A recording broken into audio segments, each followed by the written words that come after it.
तर हर हर महादेव आणि सोबतच मानाचा रामराम माझ्या सर्व मित्रांना। तर आता चालू आहे श्रावण महिना आणि या श्रावण महिन्यामध्ये प्रत्येक सोमवारी आमच्या श्री बसवेश्वर देवस्थानी ते भव्य यात्रा असते। तर पूर्ण मंदिर आणि आसपासचं वातावरण बघत असलं तर व्हिडिओ पूर्ण बघा। तर मंदिराचा गेट म्हणल्यानंतर सर्व देवांचे फोटो आणि एकदम असं भरभरून वाटणार स्थान। पुरातन संस्कृती आणि परंपराचा वारसा म्हणजे हे मंदिर आणि आमचे येवलीकरांचे चांगले भाग्य म्हणजे की आमच्या गावाची ओळख या मंदिरापासून आहे। दर्शन वगैरे झालं आणि मित्रांनी टीका लावून घेतला। आता यांच्याबद्दल सांगायचं म्हणजे यांचं नाव आहे सूरज भाऊ जाधव आणि हे म्हणजे आपल्यासारख्या म्हणजे गावातल्या कोण्या पण तरुणाला मार्गदर्शन करणारे एकमेव कार्यकर्ते। गावातल्या कोणत्या पण सामाजिक कार्याला सर्वात पुढे।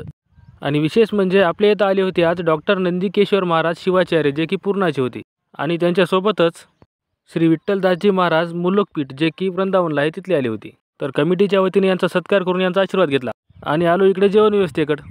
इथं काही भेदभाव नसतो, तुम्ही कुठल्या पण धर्माचे राहा, कुठल्या जातीचे राहा किंवा कुठल्या पण गावचे राहा, इथं आमचं सर्व गाव मिळून तुम्हाला जेवण वाढतात।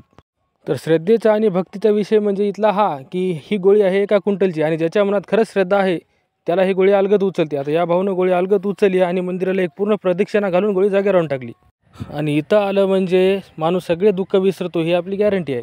आता थोडं बाहेर आले की यात्रा लागते। आता यात्रा म्हणजे मी काय तुम्हाला पूर्ण यात्रा दाखवू शकणार नाही कारण मग व्हिडिओ जास्त मोठा होते। तोपर्यंत फॉलो करून ठेवा, पुढचा व्हिडिओ फक्त यात्रेचा होणार आहे। मग आलो मंदिराच्या पाठीमागे जे की मंदिराच्या पाठीमागचं वातावरण जर तुम्ही बघलं तर तुम्ही सगळं भान विसरून जाल। आणि अजून 10 मिनटं जर पुढे चाललं तर इथं आहे की सुंदर भव्य आणि एकदम स्वच्छ पाण्याचं तळ जे की आमच्या मंदिराला लाभलेलं आहे। तर मंडळी कसा वाटला आमचं मंदिर आणि आसपासचा निसर्ग तर कमेंट करा, फॉलो करा आणि जाताना कमेंटमध्ये हर हर महादेव लिहायचं विसरू नका।